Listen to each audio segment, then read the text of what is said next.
Niba uri umubyeyi ushobora kuba uhangayikishijwe n'ibibazo by'uko coronavirus yandura ndetse n'uko umwana wawe yaba yugarijwe.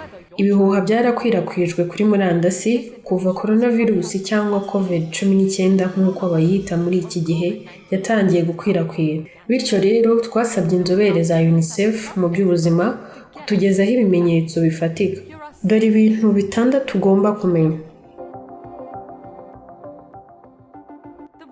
Iyi virusi yandurira mu guhura n'udutonyanga tuva mu buhumekero bw'umuntu wayanduye no gukora ku hantu handujwe.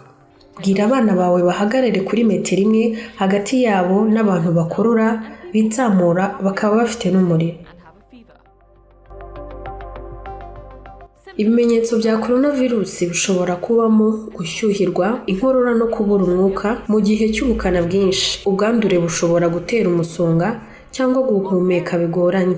Si kenshi cyane iyi ndwara itera urupfu, niyo ruje ni mu bantu bakuze kandi basanganywe impamvu zindi.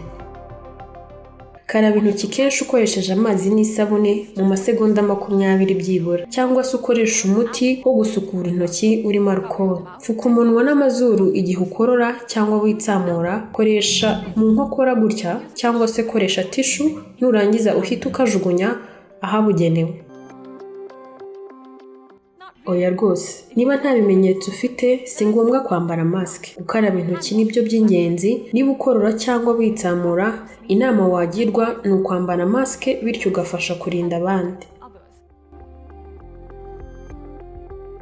Kugeza ubu nta bimenyetso bihagije byashingirwaho mu kwemeza ko umubyeyi yakwanduza iyo virusi umwana atwite cyangwa ingaruka byagira ku mwana.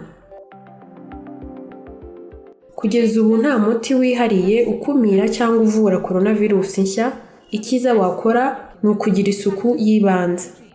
Ukeneye kumenya byinshi, kurikira UNICEF cyangwa WHO maze wirebera amakuru mashya. Niba kandi iyi video yagufashije, yisangiza umuryango wawe n'inshuti zawe.